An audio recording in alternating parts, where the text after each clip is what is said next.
el curso Integrate Basic.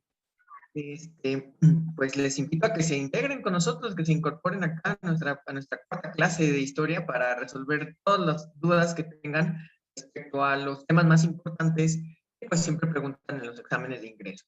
En esta ocasión vamos a ver pues, sobre todo cómo se desarrolla la parte del siglo XIX de la historia de México. Entonces, pues los invito a todos a que se integren con nosotros a nuestra clase. Ya saben, en la descripción está el link para que se puedan integrar a nuestra clase acá en Zoom y pues acá podamos cotorrear un ratito, aprender un montón y sobre todo ayudarles a resolver las dudas que tengan respecto al examen. Pues bueno, entonces vamos a comenzar con nuestra sesión del día de hoy. Como les decía, es la cuarta sesión ya del curso de historia de Integrate Basic y vamos a recordar un poco lo que estuvimos viendo la sesión pasada. La sesión pasada estuvimos viendo todo el proceso del México independiente hacia la consolidación de la reforma liberal. No alcanzamos a ver qué show con la reforma liberal, pero sí estuvimos viendo qué fue, cómo se va a estructurar el Estado mexicano en estos primeros proyectos políticos, en los primeritos años, los primeros 30 años de vida independiente de México, es decir, tras su proceso de independencia con relación a España. Acuérdense, antes esto era la Nueva España y tras el proceso de independencia que dura básicamente 11 años y que tiene 4 líderes importantes, se va a consumar. Acuérdense, bien importante, dijimos, el líder consumador va a ser Agustín de Iturbide. Eso hay que recordarlo muchísimo porque nos lo preguntan últimamente en todos los exámenes de ingreso. ¿Quién es el líder consumador? Tenemos que decir que el líder consumador es Agustín de Iturbide. El iniciador es Hidalgo, el organizador es Morelos, ahí es donde se le meten más hacia todo el movimiento, se hace súper tonto, súper pesado, y Morelos se convierte en una persona muy popular entre los insurgentes revolucionarios. Luego cae el movimiento en una etapa en la que se llama la resistencia, cuyo líder es Vicente Guerrero, y por último vamos a tener que el líder consumador, que da el golpe final, asesta el golpe y logra la independencia finalmente, es este Agustín de Iturbide. Entonces no lo confundan con Guerrero, porque además en el examen siempre nos los ponen juntos como opciones en los incisos, para que nos confundamos. Pero bueno, recordando un poco esta información, dijimos, Iturbide va a ser el líder consumador de la independencia con este plan llamado el Plan de Iguala, donde decía que México debería de ser una monarquía constitucional. Acuérdense también que vimos que hay dos tipos de proyectos en estas revoluciones de carácter burgués, o la república o la monarquía constitucional. En el caso de México, pues quieren que sea una monarquía constitucional. Y luego, también vamos a tener este famoso tratado, que es el Tratado de Córdoba, con el cual se proclama la independencia, ahora sí, con respecto a España. La firma el último virrey de la Nueva España, llamado Juan de Donojú, don Agustín de Iturbide, y finalmente con esto se supone que hay una separación política, se supone, entre España y la Nueva España, que se va a llamar México. Pero la verdad es que el rey que gobernaba en esta época, que era Fernando VII, pues obviamente no estaba de acuerdo con esta situación y entonces niega el Tratado de Córdoba, niega el Plan de Iguala, y entonces lo que va a hacer es pues meter en una crisis política a este país, porque inmediatamente a partir de esa negativa van a aparecer tres bandos muy claros. El bando de los iturbidistas, que dicen, bueno, pues el líder consumador es Iturbide, aquel que le metió al poder el cacicote y la mamá gorda del movimiento es Iturbide, pues entonces que Iturbide es el nuevo gobernante de México, que sea el nuevo monarca de México. Un grupo de monarquistas que dicen, no, con Agustín de Iturbide, que venga alguien de la familia de Fernando VII, si Fernando VII no quiere venir, no quiere aceptar la independencia, pues vamos a seguir manteniendo cierta relación con esa dinastía española. Y por otro lado vamos a tener a los republicanos, sobre todo son esos insurgentes que siguieron a Morelos y que por ahí todavía algunos seguían luchando, incluido el propio Vicente Guerrero. Dicen, no, qué monarquía ni qué nada, una república, lo que necesitamos es que el poder esté absolutamente en manos del pueblo, dividido en tres, ya saben, todo esto que estuvimos viendo, dividido en tres, con igualdad de derechos para todos, pero además también con un sistema democrático en el que todos podamos decidir qué es lo que queremos para, cómo queremos ser gobernados. Entonces, justamente lo que va a pasar es que estos tres bloques van a luchar y de estos tres bloques pues se van a unir, dijimos monarquistas e iturbidistas al final como si fueran el PRIAN, ¿no? El PRI y el PAN se unen para un solo proyecto, y ese solo proyecto es proclamar a Iturbide. Como Fernando VII se sigue negando y negando y negando y no quiere mandar a nadie, pues entonces finalmente lo que pasa es que se unen estos dos bandos e imponen a Iturbide como emperador. Lo que dijimos, la primera forma de gobierno va a ser un imperio. Acuérdense que esto es importantísimo para el examen. La primera forma de gobierno es un imperio. Y el primer gobernante, ¿se acuerdan quién dijimos que era el primer gobernante? Chicas, chicos, ¿se acuerdan? A ver, los leo acá por el chat. ¿Quién va a ser el primer gobernante de este México independiente? El primer gobernante va a ser Iturbide, recuerden. Muy bien, Gerardo. Ahora acuérdate, Iturbide. Es que aquí hay una pregunta un poco mañosa que siempre nos hacen en todos los exámenes de ingreso sobre quién es el primer presidente y quién es el primer gobernante. Recuerden, antes de que hubiera una república, de la cual el primer presidente sí es este Guadalupe Victoria, hubo otra forma de gobierno. Esa otra forma de gobierno es ni más ni menos que el imperio, por lo que el primer gobernante es Agustín de Iturbide, mientras que el primer presidente, ese sí, va a ser Guadalupe Victoria. Pero esta ya es una segunda forma de gobierno. El imperio dura algo así como 9 meses y pues hay muchos estira y aflojas porque el Congreso de este imperio, monarquía constitucional, es decir, una monarquía muy controlada, el Congreso estaba en manos de la gente del pueblo y en su mayoría había muchos diputados que habían sido republicanos y que no estaban tan de acuerdo con el proyecto de Iturbide. Entonces hay muchos estira y afloja. Finalmente Iturbide termina cansándose del Congreso. Esto es una relación más tóxica que la de sus ex y ustedes, así, ¿no? O sea, literal. Se agarran de las greñas, pero se siguen viendo hasta que llega un momento en el que Iturbide dice, esto ya es intolerable, yo ya no los aguanto, entonces decide disolver el Congreso, lo van a acusar de dictador, de autoritario, de absolutista, casi, casi, ¿no? Y recuerden que estas revoluciones, incluyendo la independencia de México, pues fueron revoluciones burguesas que quisieron acabar con ese sistema absolutista. Entonces, pues que Iturbide se mostrara de pronto medio absolutista, pues casi, casi que todo el mundo fue como de, pero ¿qué le está pasando a este dude, no? Sí, él consumó la independencia y ahora ya se volvió bien absolutista. ¿Qué onda con este dude? Entonces era así como un escandalísimo. Y pues se levantan muchos bandos. Los bandos republicanos tenían mucha gente y se van a levantar justamente en contra de Iturbide, lo terminan corriendo del país y entonces acto seguido lo que va a pasar es que van a proclamar ahora sí una república. Dentro de esta república pues se hace una constitución.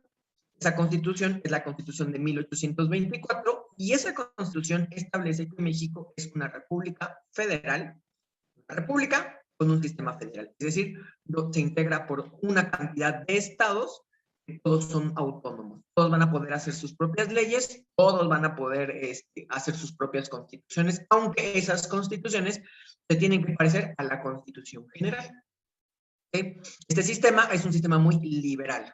Para recordar nada más un poquito, la idea de liberal tiene que ver con que están inspirados en las ideas de la ilustración, es decir, es un sistema donde los estados y la gente que vive en los estados tienen muchas libertades, tienen muchos derechos políticos, o por ejemplo, pueden hacer sus propias leyes, todos son iguales ante la ley, no hay estados más poderosos y estados más pobres, sino todos son iguales ante la ley y establecen un montón de libertades. Libertad económica, libertades políticas, como les decía, tienen un montón de derechos. Esa es la idea del federalismo. O sea, es un sistema muy, muy liberal, muy libre, ¿vale? Muy inspirado en las ideas de la ilustración, de las que ya vimos, sus principales posturas, ¿no? Entonces, justamente lo que va a pasar es que se van a elecciones y de allí, pues, gana este señor, como ya lo dijeron bien, Guadalupe Victoria, que sí es el primer presidente. Acuérdense, primer gobernante Iturbide, primer presidente, Guadalupe Victoria. Y entonces, ahora sí, Guadalupe Victoria gobierna durante 4 años, aparentemente todo bien, le cae bien a un grupo de republicanos que se hacen llamar los centralistas, que lo que quieren es un sistema más controlado desde la capital, donde no haya tantas libertades para los estados, donde los estados se tengan que cuadrar con la capital, le tengan que mandar sobre todo sus impuestos, y pues es un sistema menos libre. Y otro bando es el de los federalistas que defiende este proyecto, es el proyecto que está en pie, el proyecto de la República Federal. Todos se llevan aparentemente bien, es la luna de miel, ya saben, los primeros meses y años siempre es una luna de miel, pero después esto se empieza a convertir en una relación toxicísima, más tóxica que Chernobyl, y entonces justo lo que va a pasar es que se van a pelear estos dos bandos. Aquí tenemos que el bando de los federalistas contra el de los centralistas, que con el tiempo se va a empezar a cambiar de nombre y entonces los federalistas se van a empezar a llamar liberales, mientras que los centralistas se van a empezar a llamar conservadores, se empiezan a alejar. Aunque los dos quieren una república, estos polos se empiezan a alejar. Llega un momento en el que van a chocar, porque tienen proyectos políticos diferentes, quieren dos Méxicos diferentes. Y entonces esto nos lleva a una guerra estéril. Justo después del gobierno de Guadalupe Victoria, se da todo este proceso de la guerra estéril, que es la guerra entre los liberales y los conservadores, con el aparecimiento de un montón de presidentes que ponen y quitan cada 3, 4 meses, golpes de Estado cada 5 minutos, revueltas, desastres, locuras, o sea, esto es así, el degenere total, ¿qué les digo? No así, el sistema político se degenera bien feo, y pues obviamente lo que pasa es que hay levantamientos cada 5 minutos, lo que mete al país en problemas económicos severos y en problemas políticos también bien importantes, porque lo que va a pasar es que este país no va a crecer. Estamos metidos en guerra interna, guerra civil tras guerra civil, esto no acaba. O sea, el país se va para abajo. Económicamente caemos en la ruina y pues tenemos muchas riquezas, pero estamos en la ruina y de ahí, por desgracia, no hemos salido. Ok, muy bien. ¿Cómo vamos? Coméntenme. ¿Vamos bien? ¿Sí? Los leo por el chat. Mientras los leo por el chat, quiero invitar a todos que nos están viendo a través de Facebook Live y nuestra página de Intégrate, que se integren a nuestro curso Integrate Basic, acá a la cuarta clase de historia, donde estamos revisando los proyectos políticos del México independiente y vamos a llegar prácticamente hasta la Revolución Mexicana el día de hoy. Entonces, intégrense, ya saben, en el video arriba está la descripción, en la descripción se encuentra el link para que puedan integrarse a nuestra clase en Zoom y acá van a venir a cotorrear, a aprender un montón de historia, pero sobre todo a resolver las dudas que tengan sobre estos temas. Ok, me dicen acá todos que vamos súper bien. Ok, perfecto. Muy bien. Bueno, pues esta guerra estéril entonces, muy bien, voy a responder una pregunta antes de avanzar. Dice Idaí, ¿quiénes son los liberales y quiénes son los conservadores? Los liberales quieren una república federal donde haya mucha libertad, o sea, defienden las ideas de la ilustración, en México apenas se van a tratar de aplicar, mientras que los conservadores, pues sí quieren algunas ideas de la ilustración, pero no todas. Sobre todo los conservadores, recuerden, lo que van a querer es que haya un sistema donde se privilegie a ciertos grupos sobre otros, es decir, a la iglesia y a los militares. Ellos quieren que haya privilegios especiales para este grupo, mientras que los liberales dicen, no, eso parejo, todos parejitos, nada de que unos tienen más privilegios que otros. Y la otra cosa por la que se van a pelear es por el poder, es decir, los conservadores quieren, además de que haya mucho respeto por la iglesia y por el ejército, quieren que en el sistema centralista la capital sea la que mande sobre todo el territorio, mientras que los liberales dicen, no tenemos por qué respetar al ejército y a la iglesia, son solo dos grupos más de la sociedad, el Estado debe de ser el único que aquí mande y mueva y dirija. Y otra cosa muy importante, debe de haber un sistema federal. Les digo, cada Estado tiene propio poder, tiene sus propias elecciones, hace sus propias leyes. De hecho, nosotros vivimos en un sistema federal. Por eso es que en cada Estado hay elecciones, cada Estado tiene su gobernador, cada Estado tiene su propia constitución, cada Estado puede hacer sus propias leyes. Y aquí que, por ejemplo, en nuestro sistema todavía, que es federal, existan estas contradicciones como de que en la capital se acepta el matrimonio igualitario entre personas del mismo sexo, o se acepta, por ejemplo, es legal el aborto, ¿no? Ya está, hay clínicas. Mientras que en otros estados como en Guanajuato esto es impensable. O sea, hasta meten a las mujeres a la cárcel cuando abortan. El matrimonio igualitario es una locura. O sea, para ellos es como, esto es imposible, ¿no? Nunca va a pasar, ¿no? Así es, Ángel. Se van a dar también los primeros conflictos internacionales resultado de esta historia. Sin embargo, nosotros, por ejemplo, aquí en el curso Basic no vamos a poder ver esos conflictos internacionales. porque tenemos que avanzar un poquito más rápido. Pero recuerden que tenemos este otro curso que se llama Intégrate Plus, y en el Intégrate Plus sí vamos a profundizar sobre esos conflictos internacionales. Ok, muy bien. Y espero que te haya quedado súper claro. Y a los demás también, justamente porque justo de aquí vamos a irnos hacia los otros proyectos. Pregunta Alberto, ¿pero por qué surgió ese conflicto? ¿Cuál conflicto, Alberto? ¿El de los conservadores y los liberales? Porque son dos proyectos distintos, porque son completamente opuestos. Como te decía, un proyecto contradice al otro, y entonces al contradecirse, chocan. Prácticamente, bueno, fue más violento, ¿no? Pero prácticamente, para que te des una idea, el sistema estaba como actualmente hoy. Un bando defendiendo un proyecto político, otro bando defendiendo otro proyecto político y atacándose mutuamente. Nada más que a diferencia de hoy, de lo que vivimos actualmente en nuestro país, en esta época sí se agarraban a chingadazos, ¿no? O sea, literal, levantaban las armas y se iban unos contra los otros, ¿vale? Ah, perfecto. Ahí se me escucha ya mejor. ¿Sí? Ah, perfecto, muy bien. Ah, es que me estaba comentando Alberto que no se escuchaba muy bien. Perfecto, ya me dijeron que se escucha. 10. Va, ok, súper. Pues bueno, vamos a resolver algunas dudas respecto a estas preguntas que nos podrían hacer en el examen. Fíjense, primera forma de gobierno que se establece durante el México independiente. ¿Qué dirían ustedes? Ok, muy bien, imperio, perfecto, imperio, muy bien, todos muy bien, perfecto, estoy leyéndolos en el chat y aquí todo el mundo dice imperio, perfectísimo. Dos, características que distinguen la Constitución de 1824. Es esta que forma la República, pues ya me voy a callar porque si no ya les di el tipo.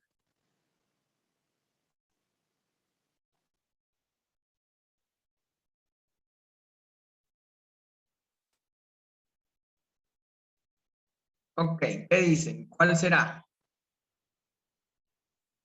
Exacto, la adopción de un sistema federal de gobierno y la forma de gobierno republicano. Muy bien, perfecto, todos. Leí que todos me pusieron A. Exacto, muy bien. Ok, tres. Durante los primeros años de vida independiente, nacieron en México varios grupos políticos con distintos planteamientos. Algunos de ellos eran, pues podemos aquí ver que tenemos cuatro opciones. Entonces, ¿cuáles serán las cuatro opciones? Muy bien, ok. Es la de federalistas, centralistas y monarquistas.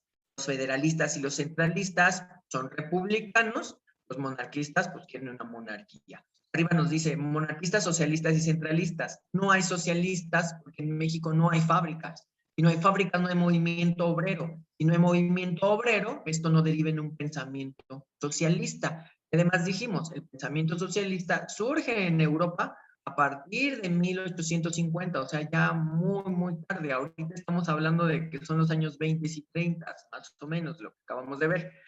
Nos dice liberales comunistas, dijimos comunistas y socialistas son, para el examen son sinónimos, entonces justamente tampoco, ¿no?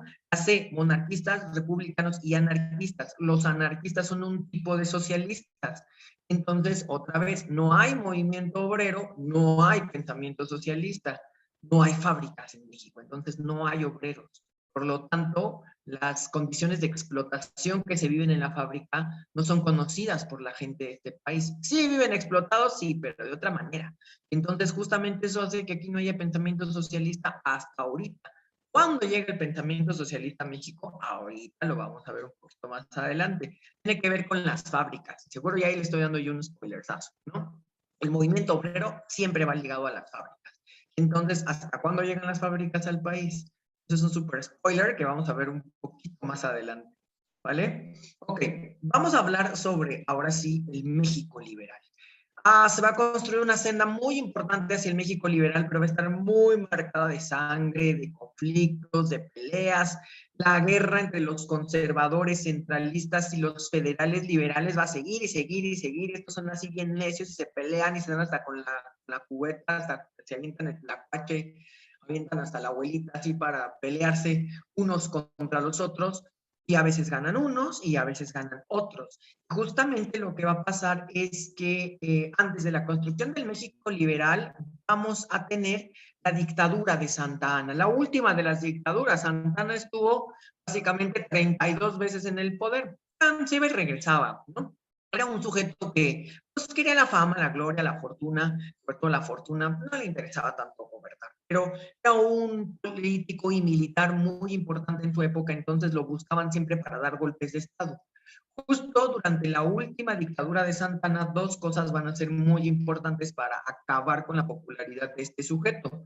Una de ellas es que se empieza a proclamar Alteza Serenísima. La otra va a ser que a verse obligado a darle un fragmento de territorio de nuestro país en el norte a los Estados Unidos a través de un tratado llamado el Tratado de Gadsden, que les puse acá con rojito. Me preguntan, ¿es el que tiene, no tiene una pierna? Efectivamente, Santana no tenía una pierna. Le decían el 15 uñas, ¿no? Así nada más, bien manchados. ¿Han escuchado la canción de la cucaracha? ¿No? La cucaracha ya no puede caminar, también le decían la cucaracha, justamente, bueno, por varias cosas, porque para los liberales era una cucaracha política, pero la otra cuestión es que no tenía una pierna como la cucaracha y no podía caminar.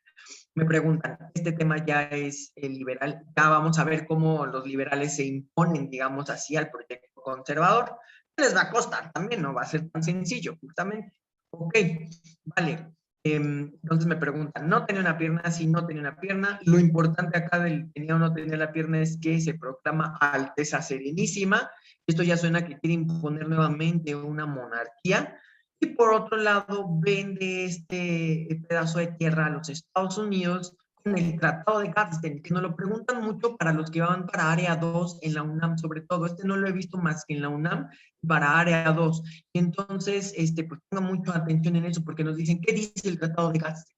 ¿O qué se acuerda con el Tratado de Gadsden? Con el Tratado de Gadsden se dice y se acuerda que la mesilla, que es ese pequeño territorio rojo que se acaba de pintar ahí en el mapita que les puse, la mesilla es un territorio que va a ser vendido a los Estados Unidos. Se le vende la mesilla a los Estados Unidos. Además, Santana está cobre impuestos y entonces la gente del pueblo ya está harta, ya es como, ay, tú ya que se vaya, ¿no? Y esto hace que pues, la oposición liberal prácticamente rápidamente se ponga las pilas. En 1854 justamente levantan un plan llamado el Plan de Ayutla, liderado por un militar pero liberal llamado Juan Álvarez. Juan Álvarez decía que ya había que correr a Santana del poder e imponer el liberalismo en México. Si les llegan a preguntar esto en el examen, a veces nos dicen, ¿qué propone el Plan de Ayutla? El Plan de Ayutla propone establecer los principios liberales en México, ¿vale? La revolución de Ayutla es una revolución de gente liberal que se les va en contra a los conservadores y a su máximo padrote, que es ni más ni menos que Santana en este momento.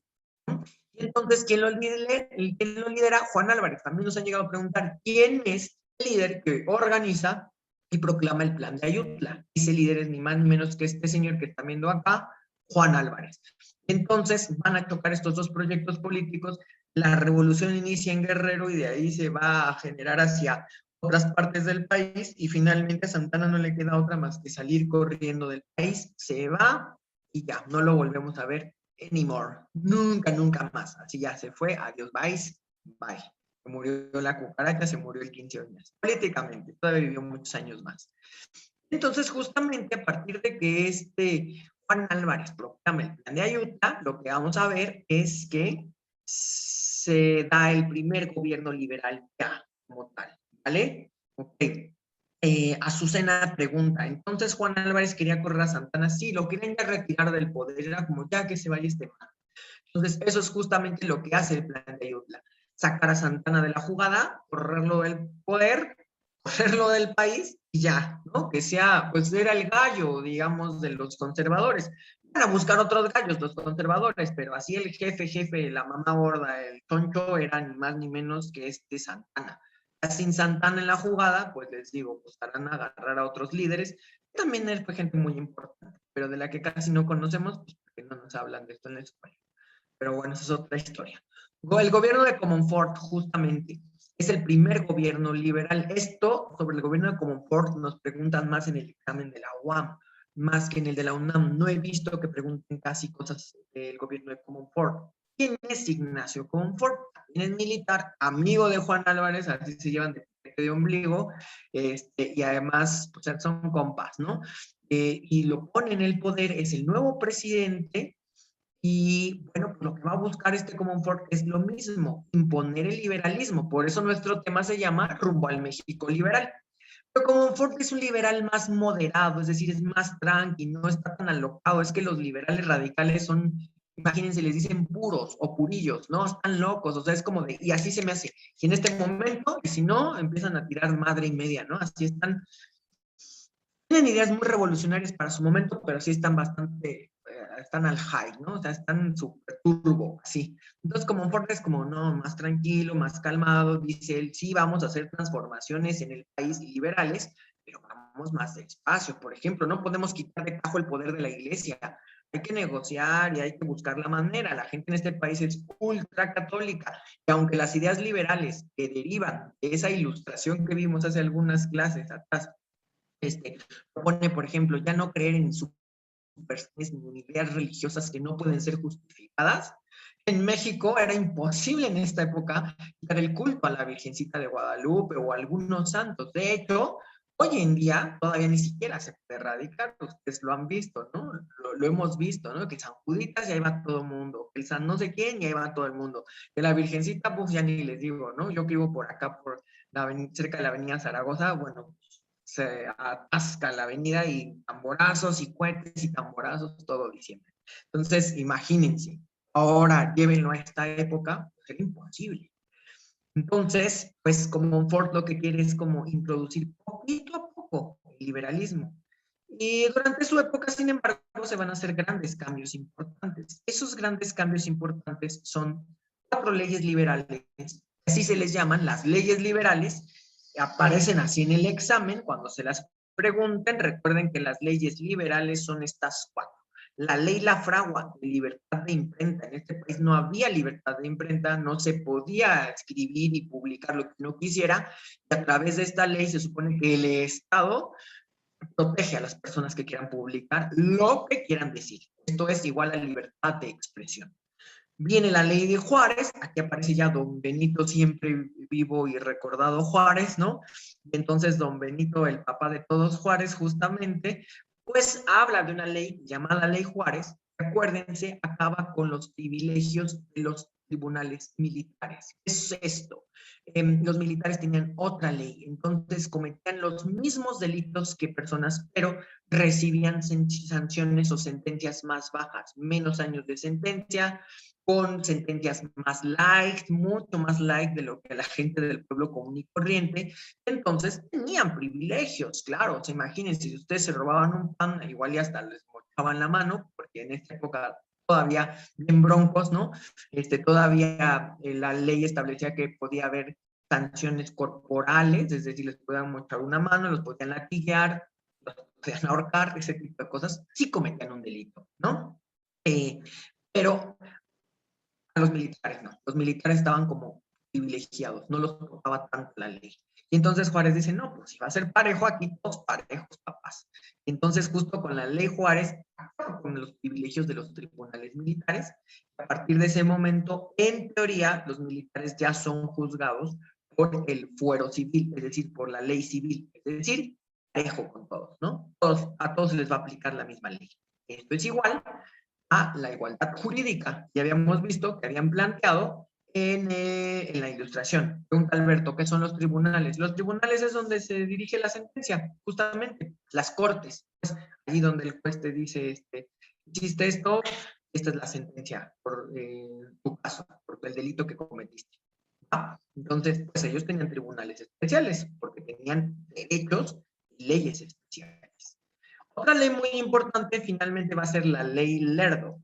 La ley Lerdo es la ley de desamortización de las fincas en manos muertas. Es decir, esta ley establece que la iglesia sobre todo y algunas comunidades indígenas tienen propiedades que no van a ser utilizadas porque pues tienen tantos que ahí las dejan arrumbadas. El Estado en este momento no tiene dinero. México nunca ha tenido, bueno, en teoría mucho tiempo no tuvo mucho dinero. Y entonces, pues necesitan recursos. El Estado necesita recursos. Los impuestos no se cobran bien. Nunca nadie ha pagado bien impuestos en este país. Entonces necesitan propiedades para poder venderlas, entonces de ahí sacar ingresos. Y entonces lo que propone Lerdo de Tejada en la ley Lerdo justamente es quitarle esas tierras a la iglesia y a las comunidades indígenas que no la están utilizando para que el Estado la pueda vender y pues pueda sacar recursos, ¿vale? Entonces, justamente a esto se le llama desamortización. También puede venir con la palabra nacionalización. Desamortizar y nacionalizar son sinónimos, son lo mismo. Entonces, justamente acuérdense, la palabrita clave en ley Lerdo es desamortizar. Me pregunta Susana, ¿por qué se llama ley La Fragua? Porque así se llaman o se apellidan sus creadores. Por ejemplo, Benito Juárez hace la ley Juárez. Miguel Lerdo de Tejada hace la ley Lerdo, entonces se le conoce como la ley Lerdo. La ley La Fragua, pues es que la hace, no me recuerdo cómo se llama, pero creo que se llama José María La Fragua, entonces les ponen sus apellidos de los creadores, por decir algo así. Entonces, bueno, después viene la ley Iglesias de José María Iglesias, justamente. La ley Iglesias establece la prohibición de obvenciones parroquiales. ¿Qué son obvenciones parroquiales? Los diezmos. Acuérdense que antes a la población se le cobraba el diezmo. Hoy es voluntario. En esta época era obligatorio. Y si no pagaban el 10%, la iglesia tenía sus propias prisiones y tenía sus propios métodos para sacarle el varo a la gente del pueblo. Pues obviamente Iglesias lo que dice es imposible que la gente del pueblo iba tan mal y la iglesia todavía le siga cobrando más caro, ¿no? Todos ellos son liberales, Kevin. Kevin me pregunta, ¿son liberales? Por supuesto, todos ellos son liberales. Sobre todo son de los liberales bien alocados, ¿no? Son los liberales puros o radicales. Ajá, a ver, me pregunta Ali, aquí les voy a leer. Una duda, entonces la desamortización es que se les quitan sus terrenos a los pobres. No, a la iglesia y a algunas comunidades indígenas que eran muy ricas, tenían tantas tierras que no las ocupaban, ¿vale? Exacto, es a la iglesia. La ley Lerdo le quita los terrenos a la iglesia. Es que la iglesia era terrateniente, es decir, tenía un montón de tierras hasta para vender así y regalar en kermés como si fuera abuelo, ¿no? Así casi. Tienen muchas, muchas tierras, obviamente no las sueltan, pero tampoco las trabajan. Entonces tienen muchos terrenos y casas, propiedades que están ahí arrumbados. Nada, ni los pelan, ni los ponen a trabajar, no hacen negocios con ellos, por eso se las quitan, exactamente. Por eso se las van a quitar, Alberto, justamente, porque el Estado dice, no la ocupas, pues yo sí la necesito. Entonces, compras, le quitan las tierras y las venden. Obviamente se las van a vender a quien sí tiene varo, y ahí viene un problema grande. Los que tienen varo es un 3% de la población mexicana, en su mayoría, todos van a ser extranjeros. Entonces les van a empezar a vender tierras a extranjeros, propiedades a extranjeros, y se va a empezar a llenar poco a poco México de una población extranjera a la que le venden barato, pues acá puede venir a hacer sus negocios. Entonces otra vez empiezan a llegar que los británicos, que los alemanes, que uno que otro italiano, pero sobre todo franceses, británicos, españoles unos cuantos, y pues también de pronto unos cuantos norteamericanos, sobre todo franceses e ingleses van a venir. Entonces los liberales respaldan a Juárez, dice Ángel. Sí, por supuesto, los liberales respaldarán a Juárez. Y Azucena dice, entonces, así en conjunto, por eso les llaman liberales. Exactamente, Azucena, porque son las leyes de un montón de dudes liberales, un montón de manes liberales que justamente están proponiendo cambios políticos para convertir a México en un país capitalista. Porque para modernizar política y económicamente al Estado, el Estado tiene que ser capitalista. Para ser capitalista hay que quitar también muchos de los recursos de este país que no están en manos del Estado, sino en manos del ejército una parte y otra parte en manos de la iglesia. Casual, los bandos que están del otro lado, los grupitos sociales que están en el lado del bando de los conservadores. Bueno, pues entonces se van además a modificar todas estas, digamos, todos estos principios, pero los liberales se dan cuenta que no es suficiente.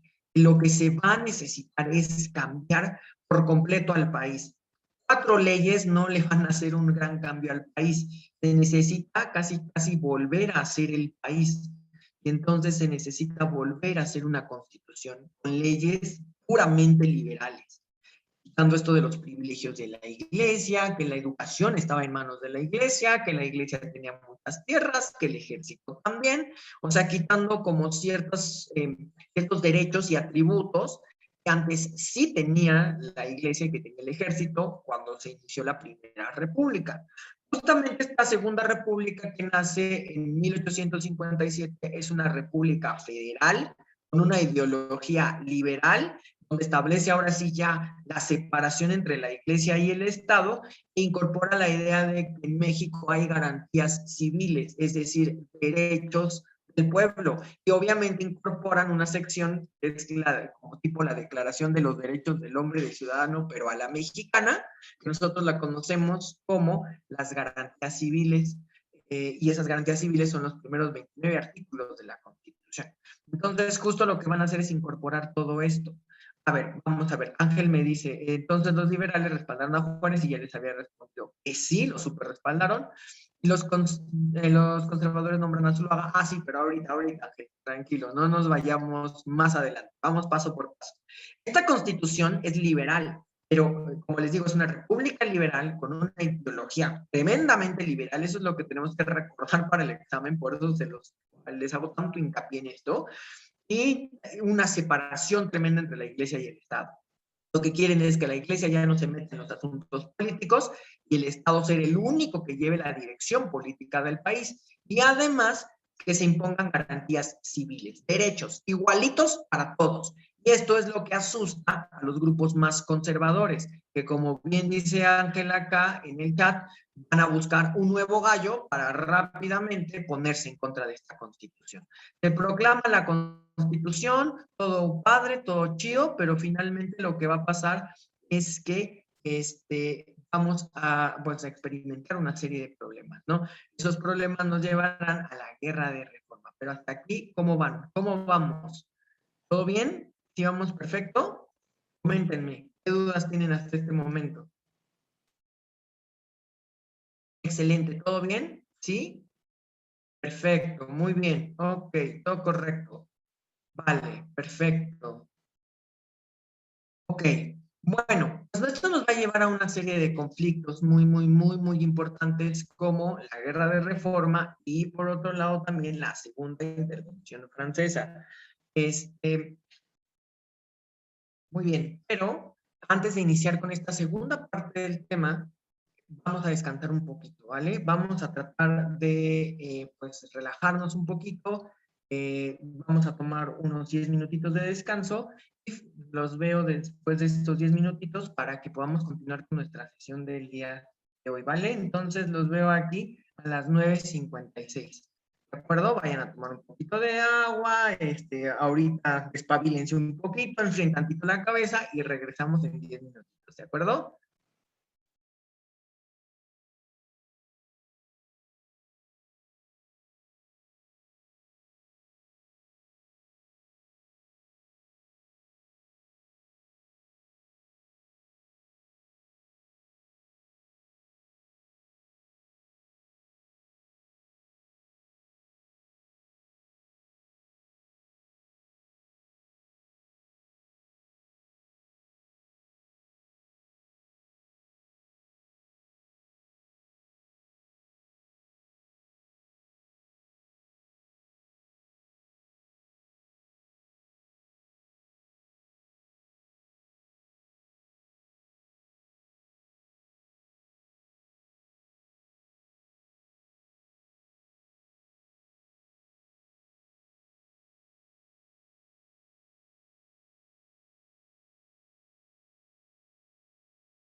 Ok, chicos, ¿cómo están? Nos sigue acompañando hasta ahorita.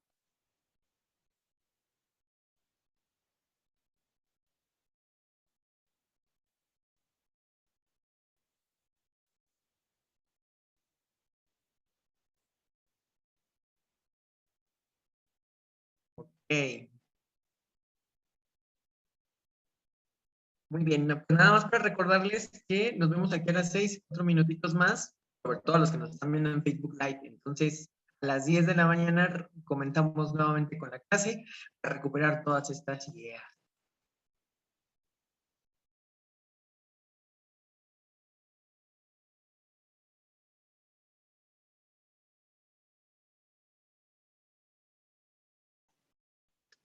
Pero mientras los demás llegan, entonces voy a ponerme a responder las preguntas que nos hicieron antes de irnos para checar la información justamente de lo que nos estaban preguntando. Déjenme las encuentro porque se mueve un poquito acá con otra información que nos pusieron en el... Ok, perfecto. Nos pusieron... déjenme ver. Ok, ok. Nos preguntan que si entonces con esto se da inicio a la guerra de reforma. Exactamente. Con esto se dará inicio a un proceso llamado la Guerra de Reforma y los conservadores no van a estar de acuerdo con la Constitución de 1857 al ser tan liberal, sobre todo al atentar en contra de la Iglesia, porque lo que decían los conservadores es que la Iglesia era lo único que unía a una población mexicana tan diversa entre sí, entonces que atentar contra la Iglesia casi era atentar contra la identidad mexicana, ¿no? No era imposible, impensable atacar a la Iglesia. Ok, muy bien. Nos dice Kevin, aquí es donde se proclama la educación laica. Se establece la base de una división entre la Iglesia y el Estado, pero el asunto de la educación laica todavía no va a llegar. O sea, sí hay una marcada división, sí se asienta el principio de separación, pero todavía hay muchas cosas en las que se tienen que elaborar leyes para empezar a llevar esta división a la práctica. Y así pasa con las constituciones. Las constituciones lanzan un artículo, pero luego de ese artículo se tienen que hacer leyes. Y entonces esas leyes ya van bajando cómo se va a dar el procedimiento y en dónde se va a aplicar esa ley. Y justamente eso es lo que no alcanzan a hacer los liberales, porque les digo, hacen la Constitución del 57, la proclaman, la juran, hacen su mega fiesta, todo bien padre, ¿no? La juran todos bien contentos y a los meses, ni como un mes, básicamente 3 semanas, un poquito menos, lo que hacen los conservadores es lanzar un decreto en contra de la Constitución del 57 y decir, no la podemos aplicar, porque esto atenta contra México. Entonces, justamente por eso es que se da esta guerra. Y por esa razón también no va a poderse aplicar como tal la idea de la educación laica, sino hasta después, un poquito después, unos añitos después, pero tiene que ver con toda esta situación. Ángel nos pregunta, ¿también se promulgan las leyes de reforma? Exactamente, Ángel, justamente en esto que estamos por entrar a ver ahorita en unos minutitos más, pues digámoslo así, de allí derivará la creación de estas leyes de reforma que son bien importantes para el país, porque son las que ahora sí terminan ya de hacer estas separaciones que se habían propuesto en la Constitución del 57. ¿Va? Ok, perfecto. Muy bien. Um, Vamos a ver. Me preguntaban entonces de Félix Zuluaga. Sí, justamente, ¿quién es Félix Zuluaga? Ahorita también ya en unos minutitos más los vamos a ver, justamente en unos minutos más. Pues Félix Zuluaga es uno de los personajes más importantes del conservadurismo porque va a ser como el nuevo líder, digamos, de este movimiento, de este bloque político que van a tratar de ponérsele en contra a todos los liberales. Pero justo estamos entonces por entrar allá, a esta parte. Ya son las 10 de la mañana, me adelanté un poquito, pero para poder resolverle las dudas, pero pues ahora sí, coméntenme quién ya está aquí con nosotros otra vez.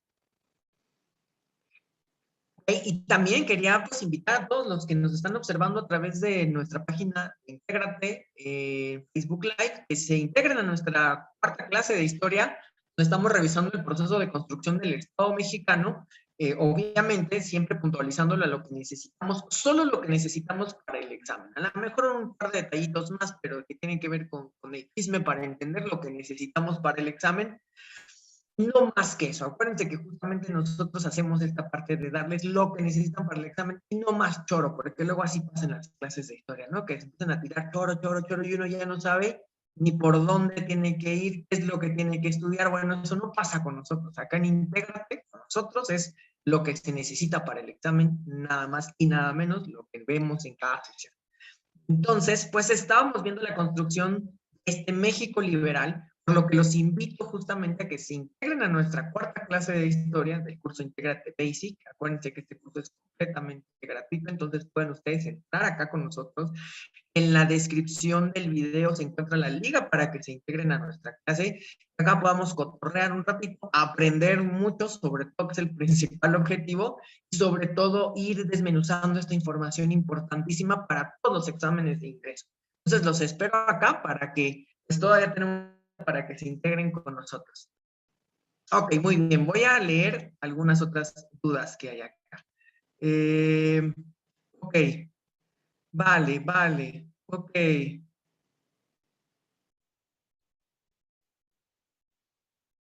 perfecto. Muy bien. Vamos a continuar entonces.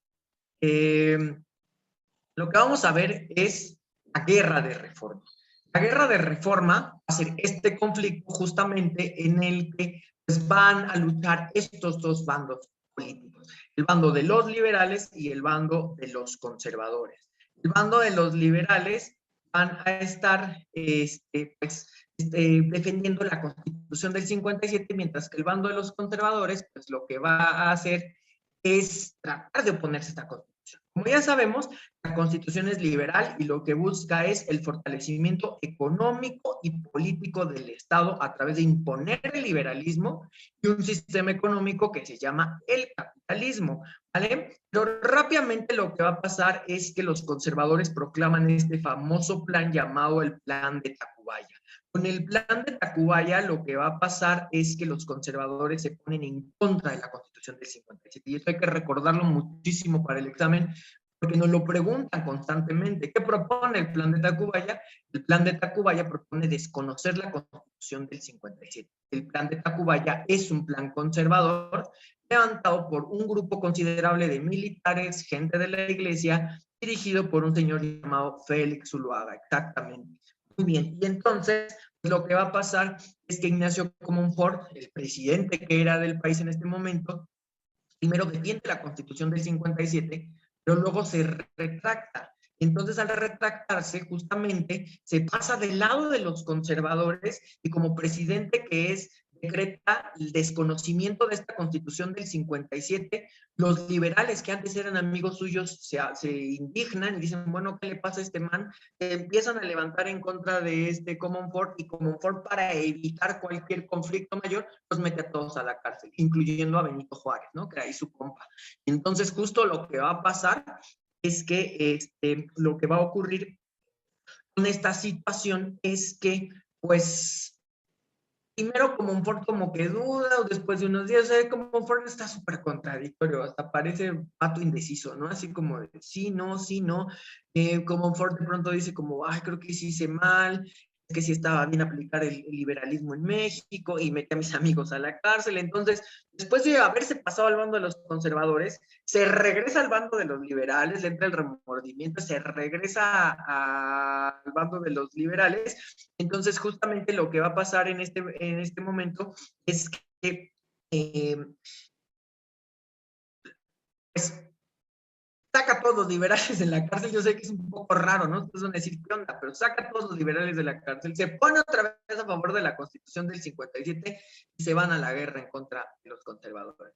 Los conservadores también estaban dudando si levantar o no el plan de Tacubaya, o sea, si mantenerlo todavía en pie, pero finalmente lo que va a pasar es que pues, sí, lo mantienen en pie y en la capital se hace un desastre tremendo y en el país también, porque acto seguido Comonfort decide renunciar y la Constitución del 57 decía que a la renuncia del presidente todo recaía directamente en el presidente de la Suprema Corte de Justicia. Perdón, yo sé que es un poquito contradictorio esto.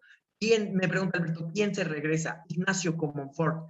Ignacio Comonfort jura como presidente de la Constitución del 57, a los días, les digo casi 3 semanas, un mes aproximadamente, los conservadores lanzan el plan de Tacubaya, Comonfort se pasa para con los conservadores, entonces desconoce la Constitución del 57, desconoce pues también pues, el bando liberal, mete a sus amigos liberales a la cárcel y se pasa con los conservadores. Y luego después de unos días se regresa al bando de los liberales, jura la Constitución del 57, saca a sus amigos liberales de la cárcel e inicia todo el conflicto, ¿no? ¿Ok?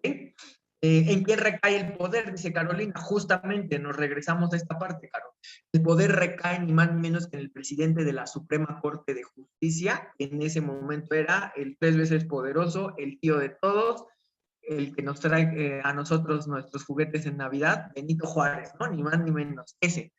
3 veces poderoso y nunca derrotado. Benito Juárez es el presidente de la Suprema Corte de Justicia y acto seguido el poder recae en él.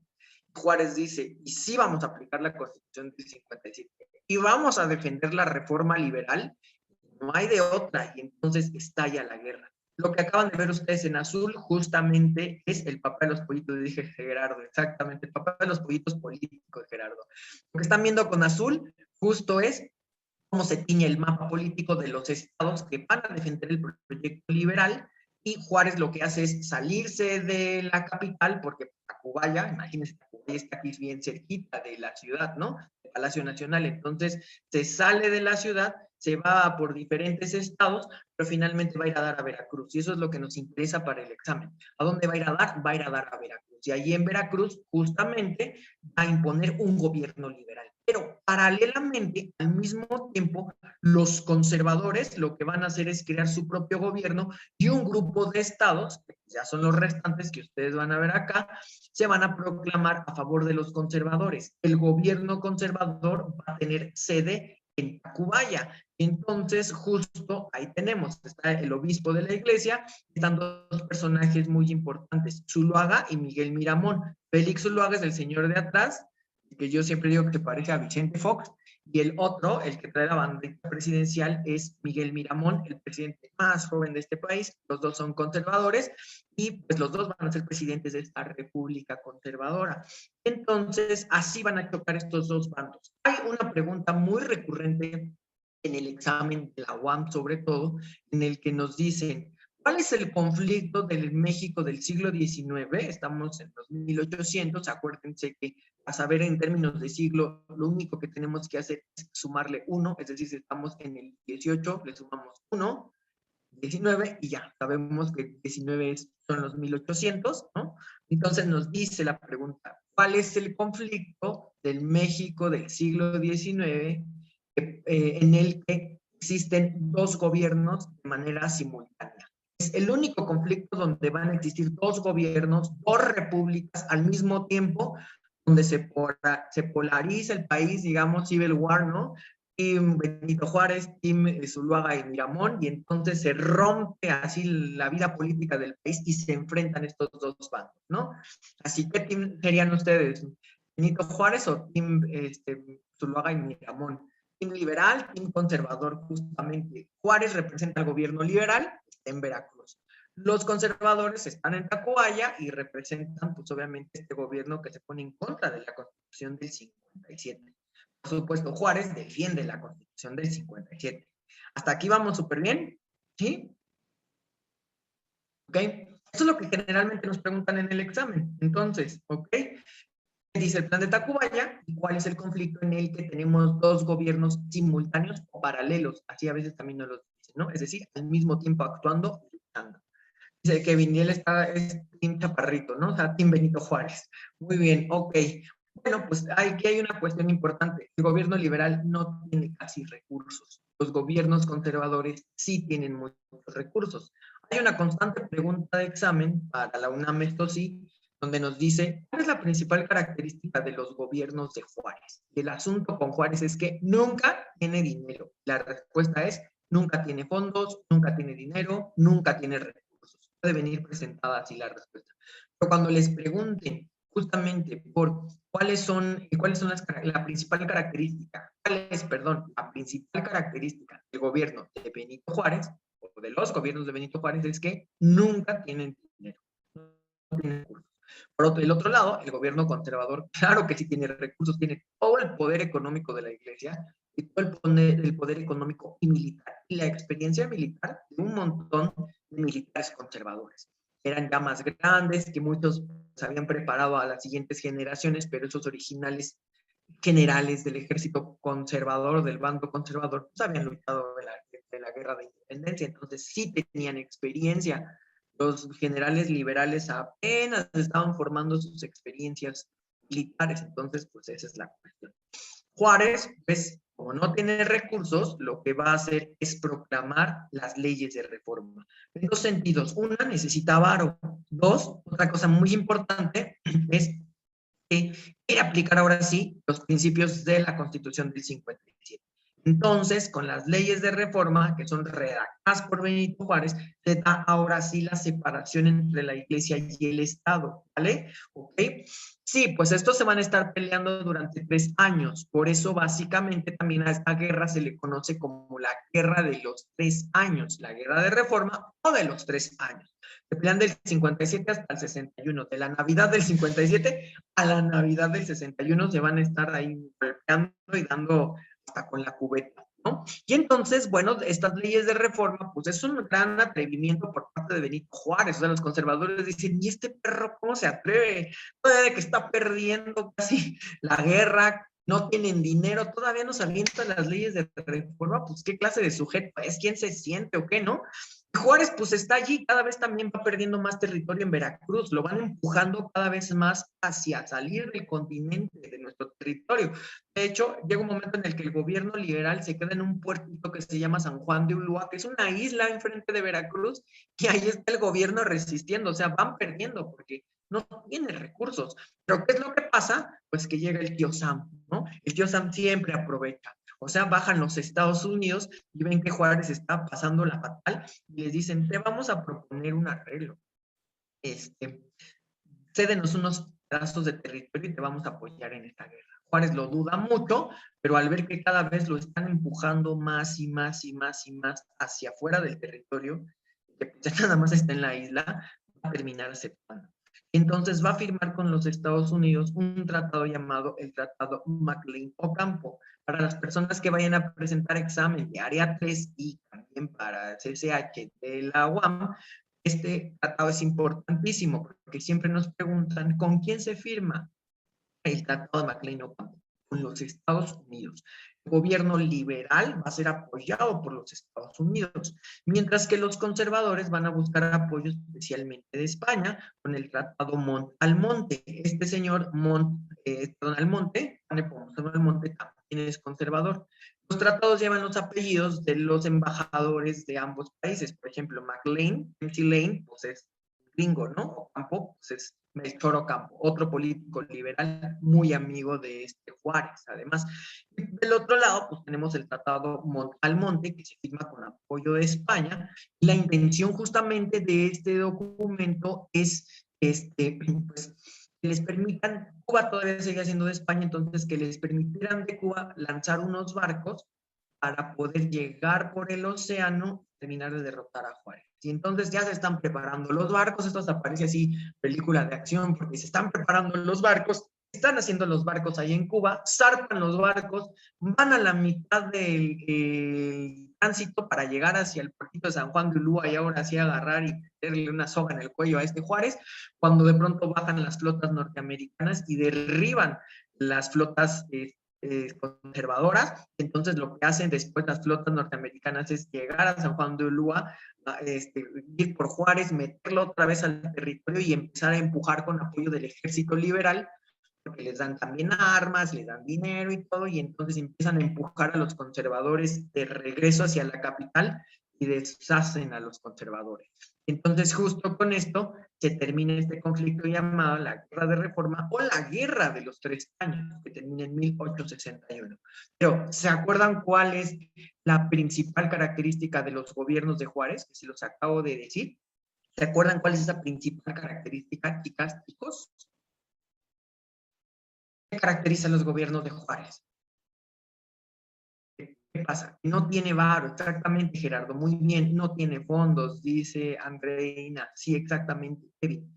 Nos pregunta que el ejército liberal era compuesto por el pueblo, en parte sí, y en parte por gente, pues sí, mucha gente del pueblo que se enroló en el ejército, tenía cargos medios bajos, pero a partir de aquí pues van a empezar a subir, porque Juárez obviamente cuando ganan, que le suelta el cargo de capitán, de teniente, que le suelta el cargo de general, dependiendo de qué hayan hecho en la guerra, ¿no?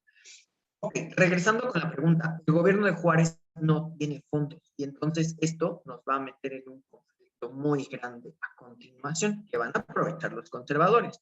Muchos conservadores se largan del país, pues como de me largo para nunca más volver y se van para Europa. Inmediatamente los derrotan.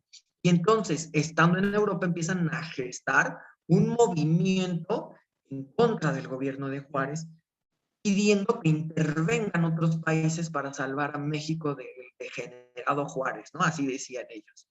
Pero bueno, antes de pasar a ese siguiente tema, solo hay que recordar estos tratados. El tratado Maclean-Ocampo y el tratado Monte, porque nos los preguntan en el examen, especialmente el tratado Maclean-Ocampo. ¿A qué va? Ok, muy bien. Entonces, ahora sí. Pues hay que salvar a México del degenerado Juárez, dicen estos dudes. Entonces, lo que hacen es ir rápidamente a muchos países en Europa. Inglaterra, España, Francia, nos dice Kevin, de estos tres, así es Kevin, estos tres, pero también se van a otro país muy importante, que ahorita ya no es tan importante, pero en esa época sí lo era mucho. Se llamaba Austria, al imperio austriaco, y entonces tocan puertas y tratan de convencer a los monarcas de esos países de que manden expediciones militares para derrotar a Juárez. Y el asunto con Juárez es que también solito se mete la soga al cuello, porque se va a organizar una convención llamada la Convención de Londres, porque como Juárez no tiene dinero, como les acabo de decir, suspende los pagos de la deuda externa que tenía sobre todo con Inglaterra, con Gran Bretaña, con España y Francia. Y entonces estos tres países inmediatamente, no, ¿cómo que nos va a suspender la deuda? ¿Qué le pasa? Definitivamente que no. Y entonces lo que va a ocurrir es que le exigen los pagos. Y si no puede pagar, como vean ustedes acá que vimos, viene de esta historia, de que no puede pagar, pues la guerra también le costó un varo. Si no paga, entonces lo van a intervenir. Eso es justamente lo que dice. Al mismo tiempo, lo que va a pasar es que los conservadores que están allá, pues llegan a estos tres países y les dicen, sí, invádanlos, les ofrecemos el trono de México. Especialmente quien va a aceptar esto del trono de México es Napoleón III. Who is Napoleón III, ¿no? ¿Quién es Napoleón III? Napoleón III es sobrino de este Napoleón Bonaparte que habíamos visto en la Revolución Francesa, en el Imperio Napoleónico, el que había invadido España. ¿Se acuerdan que había una pregunta que les dije, dice Napoleón III, pero ¿quién es Napoleón III? Que de pronto les dije, ese todavía no es mi esperma, ¿no? Así, literal. En este momento ya es una persona. Entonces, este Napoleón III es sobrino de ese Napoleón de Francia, también logra convertirse en emperador de Francia, casual, ¿no? Y entonces el sobrino dice, pues a mí sí me interesa México, porque tiene muchos recursos. Y entonces, pues estos le ofrecen a Napoleón III la oportunidad de venirse a México. Otra cosa muy, muy importante que va a pasar es que Napoleón III, además de que tiene intereses en México y en toda América por la gran cantidad de recursos que hay aquí, también quiere frenar a los Estados Unidos, porque considera que es una potencia política muy peligrosa que atenta contra los principios de lo bueno, que pues, Estados Unidos, como ustedes saben, son súper liberales, ¿no? Se supone. Y entonces, pues por eso también los quieren detener, los quiere frenar. Entonces Francia dice, pues chido, me quedo en México, meto en México un gobierno bajo mis intereses, freno a los Estados Unidos y de México para abajo me voy extendiendo por toda América y ya rifé. Soy el dueño de la mitad del mundo, casi, casi, ¿no? Además tiene mucha influencia en Europa, por lo que entonces pues ya casi, casi se sentía, estaba lamiendo los bigotes de que se sentía pues el amo del mundo.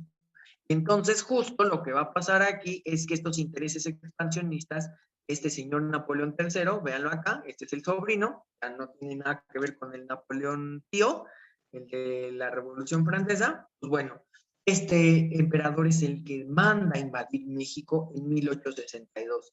Llegan los barcos al puerto de Veracruz, empiezan a zarpar, bueno, llegan los barcos de los tres países, pero el gobierno de Juárez logra negociar con Gran Bretaña y con España. Entonces Gran Bretaña y España pues como que se detienen, dicen, bueno, ok, no hay bronca, está bien, nos vamos, pero Francia no, Francia dice, no, yo sí me quedo, yo sí voy a invadir el territorio, yo voy a imponer ahí un gobierno. Entonces Francia no acepta el arreglo con el gobierno de Juárez, entran a Veracruz, después de Veracruz pues, van a entrar al territorio y comienza la invasión.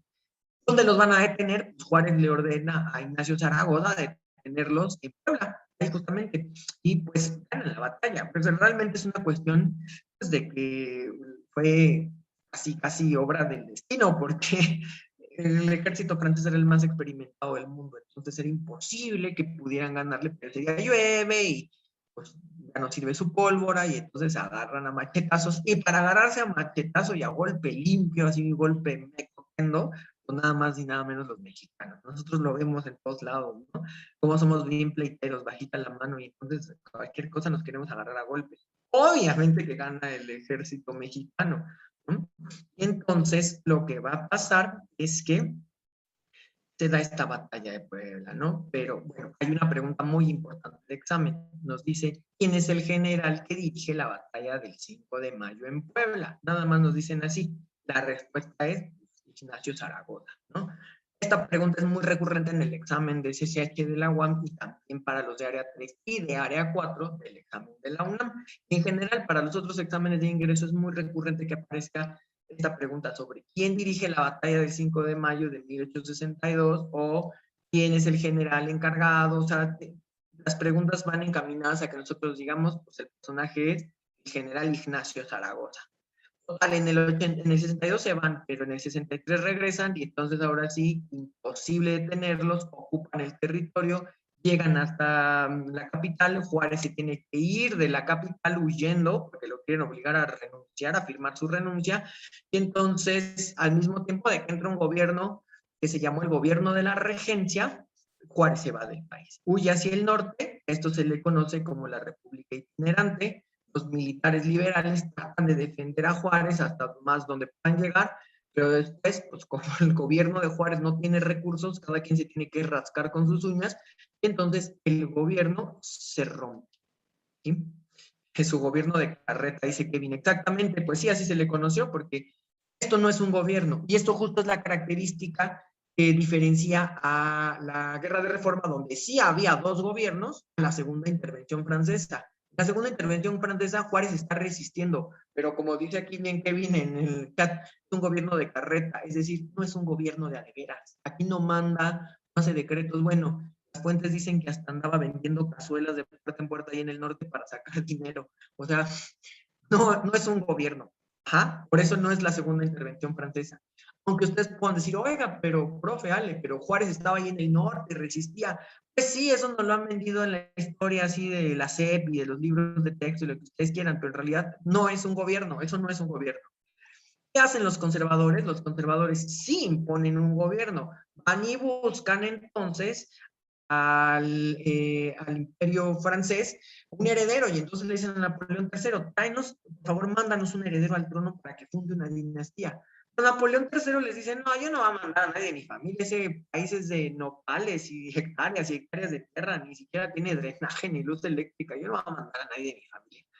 Pero este Napoleón III ahorita anda de piquete de ombligo y es súper amigo del emperador de Austria, que se llama Francisco José.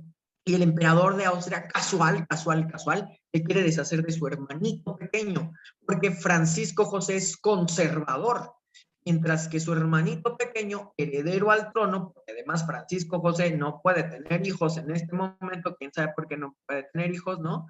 Bueno, ni tiene hijos nunca, pero bueno, no tenía herederos, entonces el hermanito que es el heredero al trono, porque es el siguiente en la línea, ese es liberal.